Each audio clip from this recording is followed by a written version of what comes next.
and work faster. But even if AI is helpful, we must use it carefully, correctly, and responsibly. Our goal today is to show how responsible AI use matters and how we can use it safe and effective way. What AI means in our field.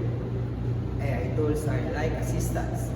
They help us to finish our tasks faster, like making reports, checking grammar, or planning activities, solving problems, and lastly, organization information.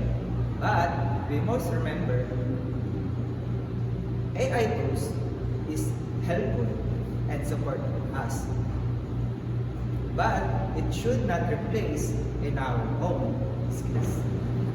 Like for example, using AI in studying is a good. But copying everything from AI without understanding is not responsible to use. Responsible use means being honest. Honesty is one of the most important tools when we using AI. If we use AI to help with schoolworks, projects, or research, we should be honest about it, especially when the teacher asks. For example, if AI helps you summarize the topic, you can say, I use an AI tool to organize this explanation. Being honest shows responsibility. Always double check AI information. AI is helpful, but it's not always correct. Because sometimes AI gives wrong details or outdated information. That's why as a student, we must double check what AI gives us.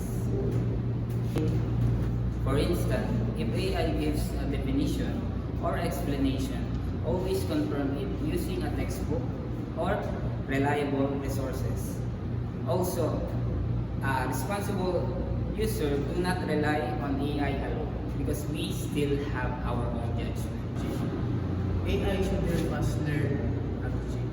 We can use AI to explain topics, give examples, or guide us. But we must still do the real work ourselves. For example, if AI explain a math lesson, that is fine. But answering your entire homework using AI without understanding, that is not a responsible use. Safe and ethical use of AI. We must use AI safely and ethically. This means we should not spread personal information, avoid harmful content, and don't use AI for bullying. This also means that we should not use AI for making fake messages and even spreading false information.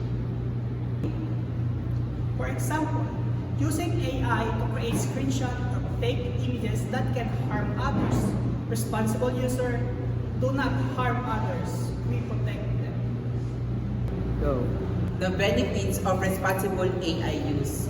When AI used properly, we gain many benefits such as better learning, faster tasks, new ideas, more creativity, and better time management.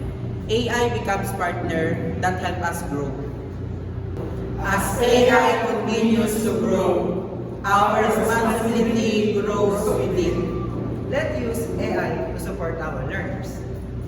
Not to replace our thinking.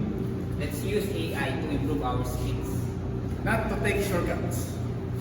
Let's use AI safely. And always think before you pick.